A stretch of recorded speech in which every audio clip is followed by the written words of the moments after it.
Bonjour à tous, bienvenue à la Minute Marché du Capitaine. Alors aujourd'hui, on est mercredi 2 juin et c'est l'heure de votre rendez-vous crypto-monnaie, analyse technique et trading. Comme d'habitude, si vous appréciez les Minutes Marché et ce contenu, je vous invite fortement à suivre la chaîne et à mettre un petit pouce bleu pour développer la chaîne. La dernière interview du Capitaine est sortie. C'est le moment de vous présenter la tradeuse Oyana avec un parcours remarquable. Donc, je vous encourage vivement à écouter cette interview du Capitaine. Alors, au menu de cette Minute Marché, on va faire un petit point global sur les marchés traditionnels. On va voir le Nasdaq, le SP500, un peu de Dixie. Et enfin, évidemment, on retournera au Bitcoin, à l'Ethereum et aux valeurs qui m'intéressent. Et évidemment, comme d'habitude, je ferai un tour sur la crypto des commentaires. Alors pour commencer, on va commencer cette analyse par le Nasdaq. Comme évoqué dans l'analyse de dimanche, le Nasdaq a une allure de top. C'est-à-dire que, comme vous pouvez le voir, il est en train de buter ici sur cette résistance des 13 750 points environ. Et c'est évidemment ce qui est peut-être inquiétant dans le sens où si le Nasdaq dérouille, il se peut que cette correction se répercute aussi sur les crypto-monnaies. C'est un peu ça finalement ce qui m'inquiète dernièrement, ce qui me fait dire que on est tout de même dans une situation un peu dangereuse à ce niveau-là pour les crypto-monnaies. Pourquoi? Parce que si vraiment ici le Nasdaq corrige violemment, donc quand je dis violemment, c'est vraiment perdre 3, 4, 5, 6%, éventuellement cette correction peut se répercuter sur le Bitcoin et ainsi on pourrait éventuellement perdre le support majeur des 30K. Donc pour l'instant, c'est pas le cas. On a eu une petite correction hier et pour l'instant ça va. Le Bitcoin, lui, est haussier aujourd'hui alors que le Nasdaq était baissier hier. Donc encore une fois, les corrélations ne sont pas toujours justes, elles ne sont pas toujours aussi précises, mais il faut tout de même les prendre en compte. Le SP500 se trouve un peu dans la même configuration graphique où il a une allure un peu de top.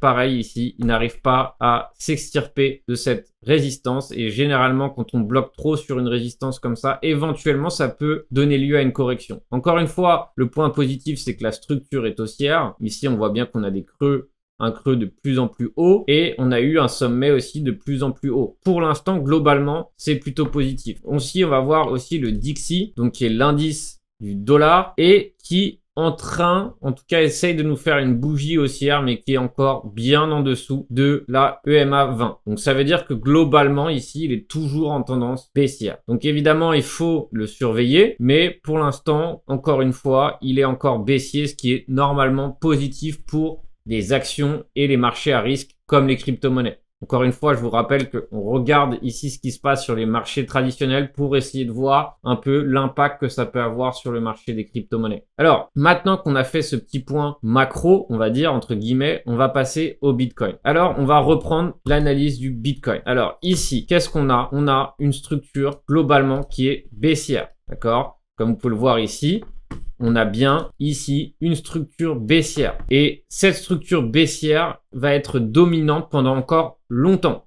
Pourquoi? Parce que pour que une structure weekly redevienne haussière, ça met du temps, ça met du travail, ça coûte du temps et du travail pour le prix de pouvoir reprendre une structure haussière. Un exemple qui ferait que éventuellement on revienne sur une structure haussière. Il faudrait avoir exactement l'inverse qui se passe ici pour que la structure redevienne haussière. Donc éventuellement repartir comme ça, venir gratter éventuellement de la liquidité pour repartir pour ici nous remettre un creux au-dessus du précédent. Et là, on aurait le même schéma, mais à l'inverse. Donc ça peut prendre des mois, voire des semaines à se mettre en place. Donc tant qu'on est dans cette structure baissière, finalement, le trade sur le Bitcoin à l'achat reste du contre-tendance. Donc c'est très bien pour ceux qui veulent accumuler du Bitcoin, faire du DCA. Sinon, ça reste un marché pour les traders, c'est-à-dire ça reste un marché pour ceux qui ont un plan, qui savent qu'est-ce qu'ils vont faire. Ça ne va pas monter continuellement sans arrêt, ça va mettre du temps. Donc pour l'instant, on a, comme évoqué dans la minute marché de dimanche, où j'étais plutôt bull. Pourquoi j'étais plutôt bull? J'étais plutôt bull tout simplement parce qu'il y avait une belle, grosse divergence daily qui était en train de se mettre en place. Pour ma part, c'est dans mon système de trading un signal haussier. Alors, qu'est-ce que ça veut dire? Est-ce que ça veut dire que le prix peut continuer à baisser? Évidemment, ça ne veut absolument rien dire. Une divergence ne nous prouve pas que le prix va continuer à baisser. Pourquoi? Parce que la divergence peut tout simplement très rapidement terminer comme ça, et il n'y a plus de divergence. Donc, c'est pour ça que, évidemment, une divergence est un signal, surtout quand c'est en daily, mais c'est un signal qui mérite de toute façon d'avoir un stop loss, d'avoir une invalidation. Donc pour moi, quand j'ai vu que le momentum à la baisse était en train de baisser, j'en ai profité pour prendre un trade, surtout sur ce niveau où on a eu un creux au-dessus du précédent. Pourquoi? Parce que ici, pour l'instant, on a un creux qui se dessine au-dessus du précédent avec une divergence daily. Et ça, pour moi, c'est un signal d'achat. Donc, on a cette résistance ici des 40K qui correspond ici à cette résistance daily. Donc, pour l'instant, on est sous les 40K 600 qui correspond aussi à la EMA 20. Donc, pour l'instant, on est sous cette grosse zone de résistance. Et qu'implique cette zone de résistance? Ça implique que tant qu'on est en dessous, on sera toujours dans un contexte baissier en daily. En revanche, une fois qu'on franchit ici, on aura une petite tendance haussière qui se met en place. Donc, encore une fois, vu que la structure globale reste baissière, tant qu'on n'est pas au-dessus, au minimum de 52K qui rattraperait ce creux, on est toujours dans une tendance baissière globale. Ce qui fait que le prix, quoi qu'il arrive, sera attiré par la baisse. Donc, en tout cas, ici, pour moi, c'est le play que je suis en train de jouer. C'est un swing haussier. Donc, quand est-ce que mon swing haussier n'a plus de sens? Quand est-ce que je veux sortir de ce swing haussier? Ça dépend. Ça dépend de votre horizon de temps. Par exemple, en 4 heures, ici, pour moi, mon invalidation s'arrête ici. C'est-à-dire que si j'ai une clôture ici sans récupérer ce creux là, sans revenir ici, donc attention parce que qu'est-ce que j'appelle une clôture? Parce que si ça fait comme ça et que ça revient, finalement c'est un signal bullish.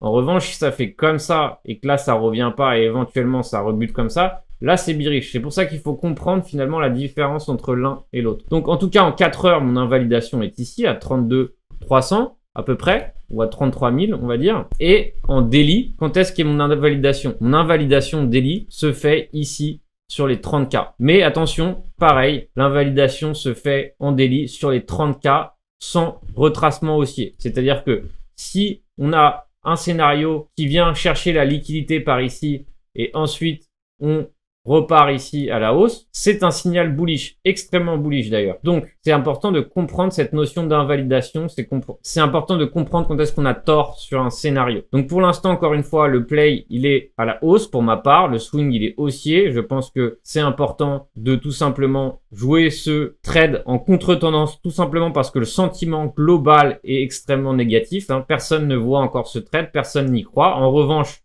ici, lorsqu'on va franchir les 37 800, si c'est le cas, on va commencer à avoir une continuité de cette tendance haussière ici qui s'est lancée en 4 heures. Donc évidemment, la grosse résistance se trouve ici à 41. Et pour que vraiment le trade continue à se prolonger à la hausse, il nous faut vraiment ici qu'on franchisse les 40 700 plus ou moins. Une fois qu'on aura ça, là, franchi correctement, ça sera déjà un plus gros signal haussier. C'est-à-dire que là, on aura une tendance, on aura récupéré une tendance daily. Et dans ces cas-là, on pourra essayer de faire suivre le trade ici, au moins, éventuellement, jusqu'à 46K. Encore une fois, si vraiment ici, je vois que on revient ici et qu'on clôture à la baisse, je sortirai de ce trade. N'oubliez pas que c'est un marché de traders. Il faut savoir quand est-ce qu'il faut sortir. Si vous êtes uniquement investisseur, dans ces cas-là, vous êtes dans une zone très intéressante pour faire un DCA. Mais ne confondez pas les deux. On n'est plus sur un marché facile. On n'est plus sur un marché où la majorité des intervenants va gagner. Non, on est sur un marché de traders où c'est qu'une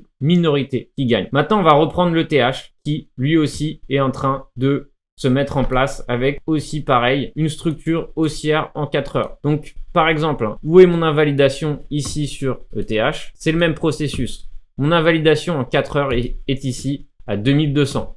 Pourquoi à 2200? Tout simplement, si on franchit ici les 2200 sans revenir ici, c'est tout simplement un signal baissier. Ça veut dire que finalement, on sera tenté d'aller chercher ici ce creux. Donc pareil ici en daily, si on franchit ce creux définitivement, on aura un retracement bien plus important qui se met en place. Donc pour l'instant, pour ETH, on est en train d'essayer de s'affranchir ici des 2756 qui nous conduirait tout simplement ici à la résistance des 2900. Qu'est-ce qu'est la résistance des 2900? Tout simplement, c'est la grosse résistance ici majeure, mais un franchissement de cette résistance majeure impliquerait de la même façon que pour Bitcoin, ça nous impliquerait ici un changement de structure daily pour Ethereum, ce qui serait un signal haussier swing, encore une fois. Donc ici, on se trouve à peu près sur les mêmes configurations graphiques. Il faut qu'on tienne ce niveau dans un premier temps et éventuellement, dans l'urgence aussi, tenir ce niveau des 1720. Mais pour l'instant, on est plutôt bien parti. Donc ici, on voit que le shop est en train de se fatiguer après l'impulsion haussière. Donc ça serait pas étonnant de voir éventuellement un retracement. Ici, éventuellement gratter de la liquidité sous ce dernier creux. Ça peut être une possibilité. Encore une fois, tant que ce niveau tient, la structure haussière 4 heures tient. Donc le niveau des 2200 est assez déterminant. On va maintenant prendre juste Fibonacci pour essayer de chercher des confluences, des convergences de signaux. Donc par exemple ici, on voit qu'on est pile sous les 38,2 de Fibonacci. Donc regardez ici comme ça sert parfaitement de résistance. C'est quand même assez incroyable de voir la précision de Fibonacci. Donc une fois qu'on a franchi ce niveau, il nous restera évidemment ici la prochaine grosse résistance qui se trouve sur 0,5 de Fibonacci, ici à 3070 environ. Donc encore une fois, on est maintenant sous cette zone de résistance. Pour ceux qui ne sont pas encore rentrés dans le trade, c'est évidemment assez imprudent de tout de suite se placer. Il faut attendre éventuellement un retracement.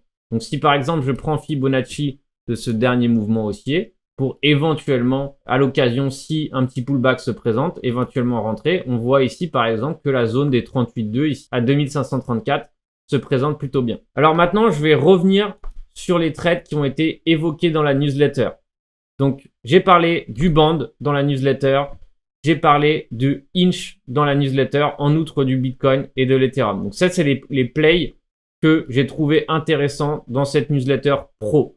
Pourquoi? Parce que j'ai l'impression que en regardant les graphiques, c'est plutôt les coins DeFi qui sont en train de s'en sortir plutôt bien. Donc les deux sont en relation avec la DeFi. Donc encore une fois, dans la newsletter pro, j'apprends à rentrer pas sur un breakout, mais sur des zones de rechargement. Et ici, le play s'est fait complètement parfaitement sur la zone de rechargement. Donc, je vais pas la promotionner à chaque vidéo. Donc, je vous invite, si vous souhaitez approfondir en trading, à vous inscrire à la newsletter pro. Pourquoi? Parce que là, je donne des vraies directives de travail et que maintenant, si vous souhaitez vous inscrire via Patreon, vu qu'on est en début de mois et qui charge à chaque début de mois sur votre carte bleue, c'est le moment pour s'inscrire à la newsletter pro. Je rappelle que si vous passez par mon site internet, c'est moins cher. Vous bénéficierez d'une ristourne sur les abonnements trimestriels, semestriels et annuels. Donc évidemment, je vous encourage largement à passer par mon site où le paiement crypto va être possible très bientôt. Donc quelle est la différence entre les deux formules? C'est tout simplement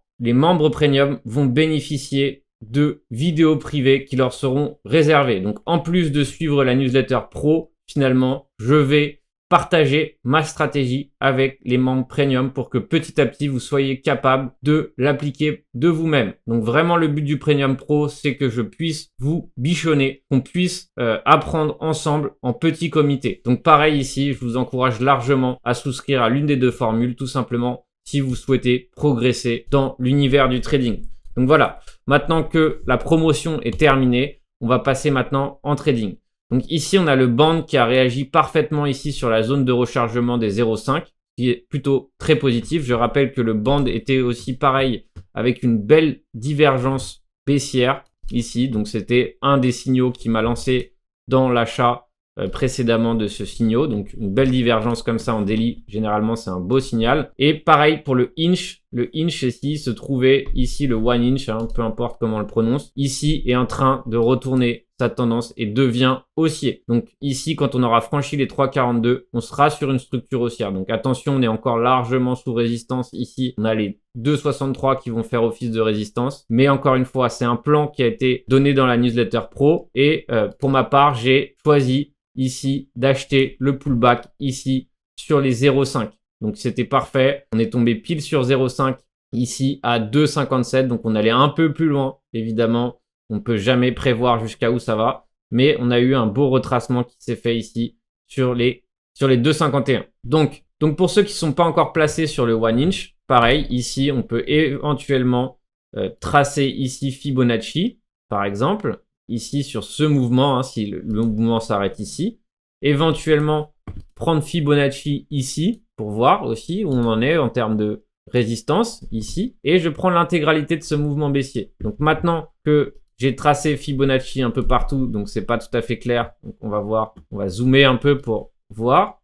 ici si on repère des zones de confluence. Donc maintenant qu'on est sous résistance, éventuellement trouver un point d'entrée ici sur les 2,81 où on voit une petite convergence ici, ou éventuellement les 3 si on veut avoir moins d'avance. Donc ça, c'est les zones où j'ai trouvé une convergence qui peut éventuellement servir, et on voit que cette zone a servi précédemment ici de résistance si on se met en 4 heures. Donc ancienne zone pivot ici qui se dessine sur les 3,50. Donc maintenant, le coin des commentaires, c'était le ICP. Donc beaucoup m'ont demandé d'analyser le ICP. Donc je vous avoue que j'ai pas du tout creusé le projet. C'est-à-dire que pour ma part, je m'intéresse uniquement au prix et c'est vraiment la seule chose qui m'intéresse quand je trade. J'ai très peu d'investissement long terme. Donc quand j'observe le prix. Donc ne me demandez pas mon avis parce que je n'ai pas d'avis sur les coins, sachant que j'ai pas fait de recherche fondamentale. Et encore une fois, même avec des recherches fondamentales, c'est pas assez pour moi pour se faire une opinion long terme. Pourquoi? Parce que il peut y avoir des projets très prometteurs qui tombent à l'eau. Il peut y avoir des projets prometteurs où une concurrence arrive. Donc, choisissez bien vos coins hodl. Je le répète pas assez souvent, mais bon, voilà. Je le répète encore une dernière fois. Choisissez bien vos poulains. Tout simplement parce que quand ça chute, ça peut être brutal. Donc, ici, on voit que ce coin a été largement dumpé en ICO. Donc, j'imagine que c'était une IDO ou une ICO. Donc, il est passé ici de 900 à 100 $. Donc, grosse baisse. Donc, maintenant, évidemment, le trade le plus intéressant, c'est pas de shorter ce mouvement, c'est évidemment de rentrer à l'achat pour éventuellement avoir un petit peu de FOMO qui se dessine. Donc, ici, pour l'instant, qu'est-ce qu'on a? On a une invalidation qui est assez claire. C'est-à-dire que vraiment, ici, on est revenu chercher un creux, ici. Donc, encore une fois, en allant chercher ici, voilà, on a une divergence et c'est à peine une divergence parce que c'est vraiment quasi similaire. Et ici, on a un creux, un poil en dessous du précédent. On voit ici tout simplement que ça se calme. Encore une fois, c'est encore doucement, c'est pas énorme, c'est une micro-divergence, mais c'est du 4 heures, donc ça peut se prendre. On est encore largement en dessous de la EMA 20, donc on est encore largement baissier en 4 heures, mais éventuellement ici, en tout cas le play le plus intéressant, ça serait éventuellement, voilà, attendre ici un petit pullback pour éventuellement jouer la hausse ici pour les 130, 140, peu importe la prochaine résistance. Donc pour l'instant, c'est le play le plus intéressant qui peut se jouer sur ce coin, dans le sens où voilà, j'irai pas shorter ce coin et éventuellement si j'achète ce coin, je serai extrêmement méfiant. Donc ici, par exemple, on a un shop 4 heures qui est chargé, ce qui est plutôt un point positif. La minute marché est maintenant terminée. Pour conclure, on a le Bitcoin qui est toujours dans sa divergence haussière en daily, ce qui est plutôt un signe positif pour la suite. Éventuellement un breakout haussier où il faut évidemment se méfier de la structure à tenir qui se trouve ici sur les 33 500. Donc structure à vraiment tenir. Pareil pour Ethereum qui se trouve dans la même configuration. Donc à deux doigts de faire un changement de structure haussier. Mais encore une fois, on a ce niveau ici des 2200 à tenir pour éventuellement jouer ce trade. Donc je rappelle aussi ce que j'ai oublié de préciser tout à l'heure, c'est que le shop sur le Bitcoin est maintenant chargé à bloc. C'est-à-dire que peu importe le sens du mouvement, il y aura un mouvement important qui va se mettre en place. Et quand je dis important, c'est que généralement un shop daily chargé, c'est un mouvement extrêmement explosif. Donc j'espère que ce mouvement sera haussier. Mais n'oubliez pas évidemment de vous couvrir à la baisse si ce mouvement vient à être baissier. Pourquoi? Parce que le mouvement baissier avec un shop chargé comme ça peut être extrêmement violent et nous conduirait sans aucun doute à 20 000 $, voire 24 000 $. Donc toujours le garder en tête. Toujours avoir un point d'invalidation, toujours comprendre lorsque son trade ne fonctionne pas. Comme d'habitude, je vous encourage, si cette minute marché vous a plu, à mettre un petit pouce bleu et à suivre la chaîne du Capitaine et à me mettre en commentaire votre crypto que vous souhaitez voir analysé pour la semaine prochaine. Bon trading à tous!